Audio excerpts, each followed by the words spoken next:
will slump. Did we start? Don't slump. I'm trying to slump down to your level. Here, I'm going to come up on my hands like this. This is Gymnastics by Dirt Patch Heaven, and now she's going to do the vault on the bench. Okay, do we feel like we're at the same level? I'm going to try to stand up straight. So you and Melanie poke each other? We do, because we both, neither one of us were, like, she doesn't have a lot of boobs, and I don't wear a bra. And Do you normally not wear a bra? I hate wearing them. I get a lot of pain from the restriction on my lymph. I do too. And it hurts, and so I can't wear one. Like, if I wear one for a couple days in a row, the pain just gets so unbearable. I'm wearing a bralette right now. Does it have no rubberized? wires. Nothing? Nothing. I don't have Did you make it yourself? Large breasts. No, I should have. I bought it online. Because I wear a double layer t-shirt so that at least I'm not nipping. Okay, no nipping around. And I don't know, it probably is still at least slightly obvious that I'm not wearing a bra, but I try not to at least be like indecent where it's like the saggy mommy boobs that I have. And your nipples are like nipples pointing downward. Like, I just feel like breasts in general are not taken seriously in this country. Right? Push them up, mush them in, they're malleable, Right. put them where you want them. Turn men on, don't feed babies. Right?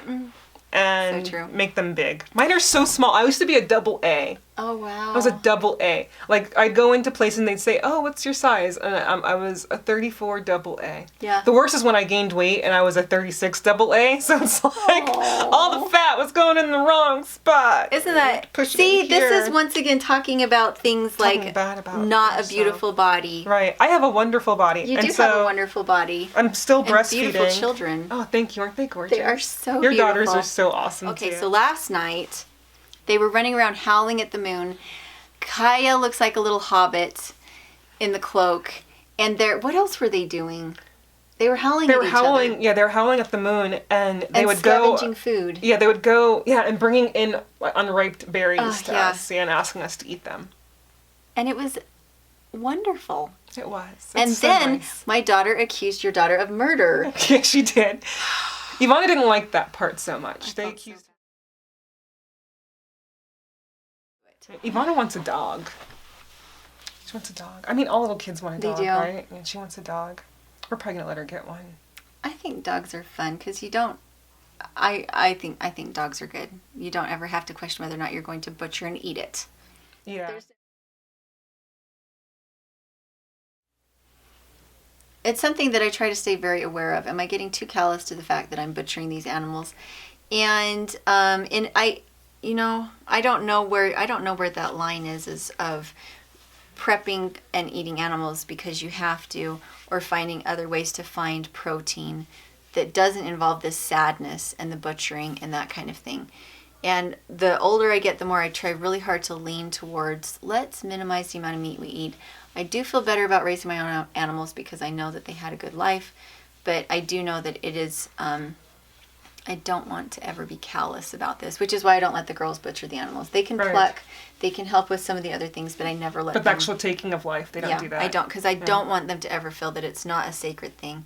And I worry a little bit that the younger they are that they start doing that kind of thing, the more callous they would be towards it. Yeah, it's just it's not an easy thing to do, and people that do this for a living in the industry where they're constantly just killing animals all day for America's need for meat, they're finding that a lot of these people have like mental illness because that's what they do all day is killing. I know on Joel Salton's farm, I read one of his books, and he has an allotted amount of days and hours that he does for slaughtering, no more than that, because I think it can be very heavy on a person's heart and soul, especially if they're a person that loves life and is, I don't want to say like, well, if you enjoy killing animals, you're probably a mean, old, hard, callous person. But for most people, it's not an easy task to do.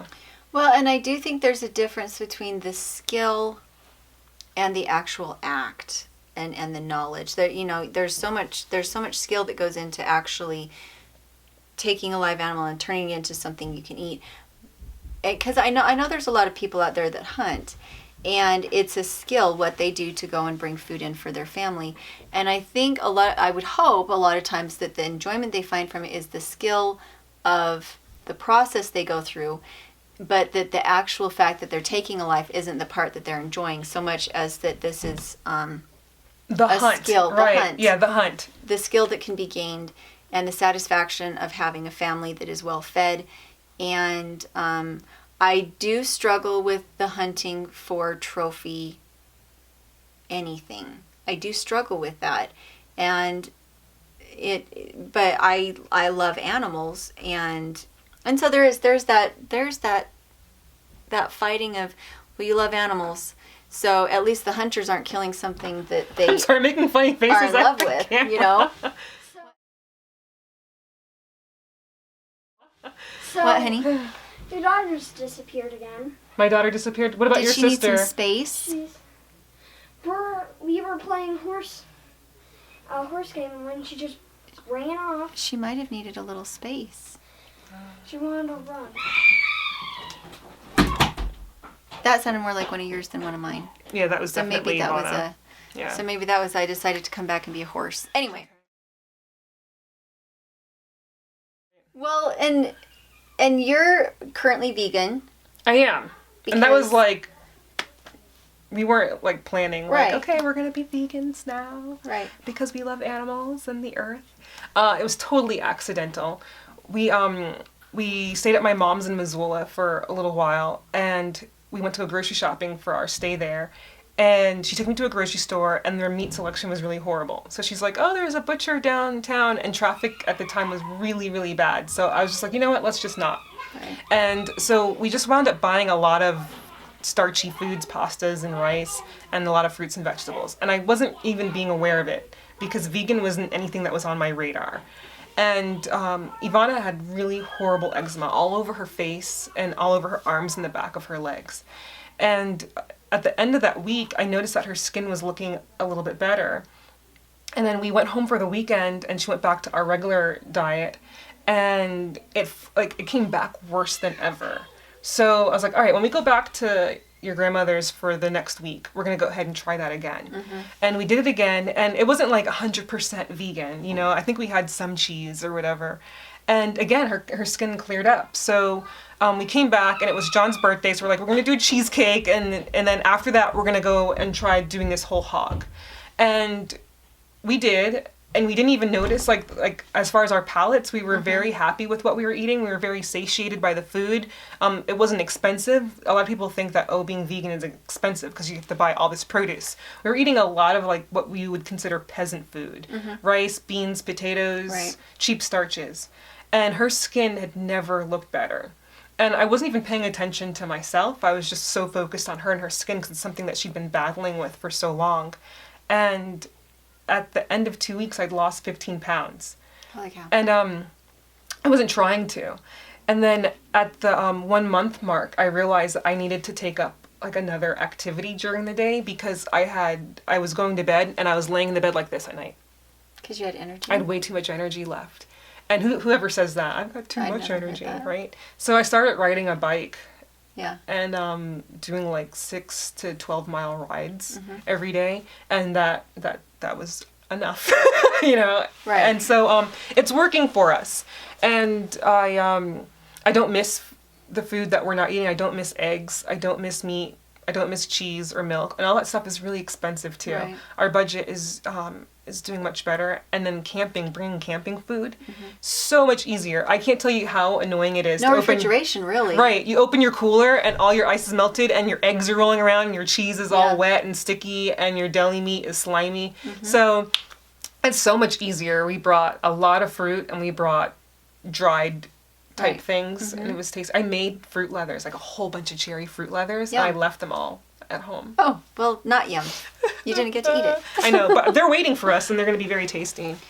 So, I think this kind of brings, like, my family can't eat grain. If we tried to eat a lot of starchiness, we would get sick.